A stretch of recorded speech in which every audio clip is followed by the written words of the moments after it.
Welcome, business owners. I am Dana Ball. I am a small business attorney here in the state of Utah, and I'm here to make you feel uncomfortable. Yep, I'm really sorry about that, but that is my goal. I really want you to feel uncomfortable when you watch these broadcasts.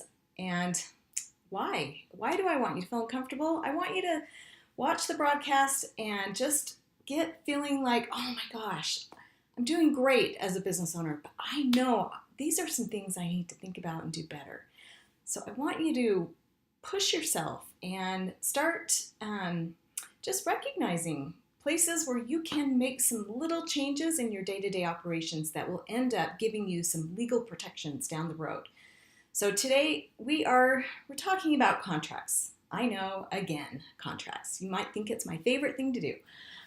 It is one of my favorite things to do. I do enjoy it. So luckily, there are people that enjoy putting a contract together. It's like a puzzle, is how I see it. But what I want to know is, when you get a contract, do you ever ask yourself, am I okay to be signing this? Ever? Do you ever feel that little twinge or pinch that, not sure I should be signing this? Or should you be using contracts that are downloaded from the internet, or you got them from an online resource, or maybe, I see this quite often, especially you entrepreneurs, you are very resourceful, and I love it, and I'm here to help you with your resourcefulness. A lot of times you'll bring contracts to me that you've pieced together from other people who are in your industry, and that's okay. You know, we work with all kinds, but let's back up.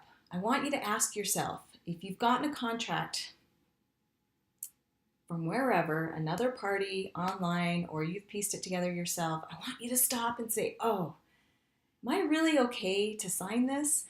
Am I really okay to start using this? Because sometimes you need a contract to be able to use as a template over and over in your type of business. So are you okay to use those? Ask yourself that question before you start using it, and definitely before you start signing a contract.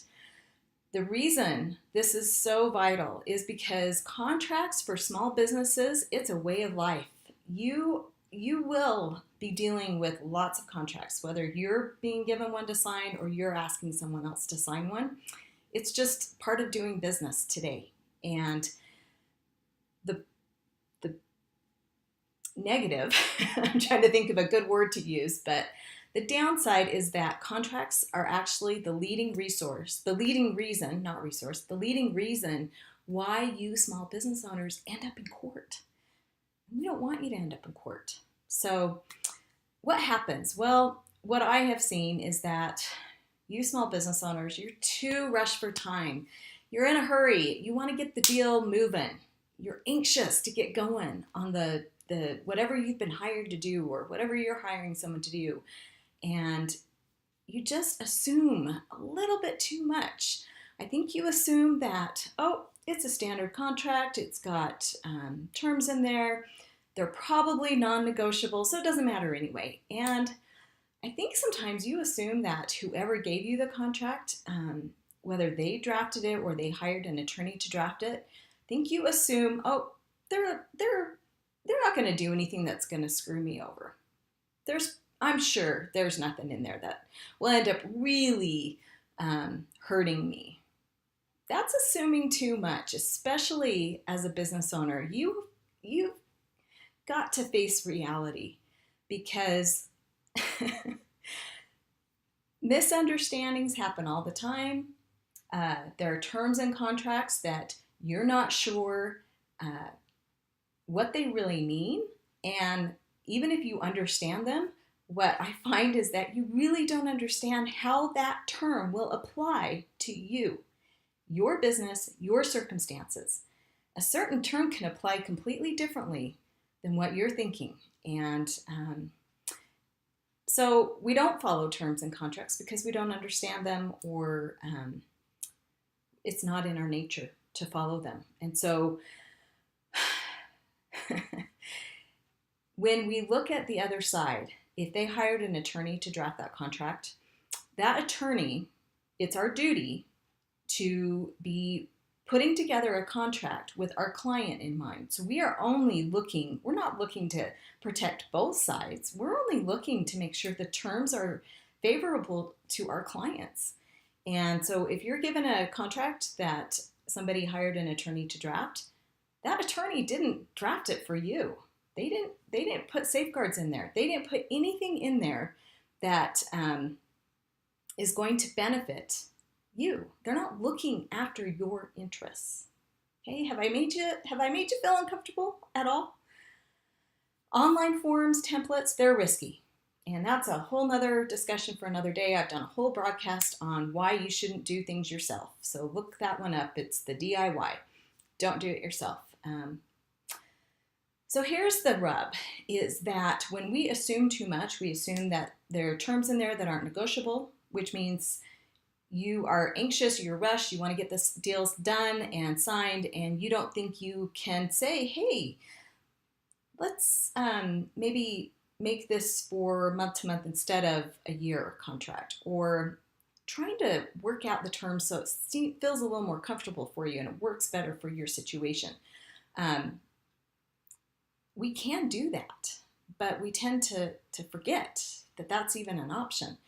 So alarmingly, most contracts, this is shocking, I think, for some of us, but most contracts, boy, they contain a lot of mistakes. They do. Spelling errors, grammatical errors. They're not logical. They're not put in any sort of logical order. They're redundant. So you've got a section up here that talks about something, and then maybe down on page 10, it's talking about what it already talked about on page 1, but it's saying it in a different way. So that's redundant. We don't need that. I am a big supporter of using plain English, using making sure that everything is as clear as possible. And I just got done working on 2 big standard contracts that I use a lot in really digging in and looking at them and making sure that I have said and written things in a manner that's easier to understand and it's more simplified. So I do this on a regular basis. I am reviewing what I've done and I'm trying to make it better. And I am a big proponent of that because it alleviates misunderstandings. It makes it easier to follow. So I've also done a broadcast on contracts. So, go look at that because that has a lot more information. So to have a contract reviewed, though, is so beneficial. That attorney is going to do you a huge favor. That attorney is going to point out those errors, those typos, the grammatical problems. The attorney will highlight what I tend to point out, that just the structural, how it's been put together, and how maybe if there's any real logical issues with it. Sometimes it will work just fine, but sometimes it doesn't. And so we point that out. But the main thing that we're pointing out when we do a contract review is we're going to look for your interests. So according to your type of business and what you're trying to accomplish with the contract, we are going to read it and say, this is, these things are some risky things. These could put you, this could make a problem for you if it goes a certain way, and talk through some scenarios on what could happen if the terms actually apply to you and how it's written today. And so we want to look at any perceived risks with financial or business risks, and we want to point out some negotiating opportunities. So my goal that I see when I review a contract for someone is we have a really simple way to do it. In fact, it goes so simple. You can get a contract to me within a day to review if you want. Usually it's a couple of days, but if you're pressing, we can do it within a day. But you fill out a quick questionnaire. It's like 3 or 4 questions. You submit the contract. I review it, and I go right into the Word document and put my comments and my thoughts and whatever I think. It's just right in there, and I send that to you. And we have a consultation that will be scheduled within the day or two. And so you review what I've sent you, and then we get on and do a Zoom video, and I share my screen and we go through it. Because I want you to understand what I found and why, how it will apply to you, how things that you can do to negotiate, to make it more favorable and looking out for your interests. And if there's just anything alarming, if there's anything that jumps out where it's just too risky, we want you to understand that, so that the goal is that you understand exactly what you're getting yourself into, because this is a legally binding agreement. And if you don't understand what you're promising, it is going to come back to bite you big time. And we don't want you to be one of those businesses that end up in court.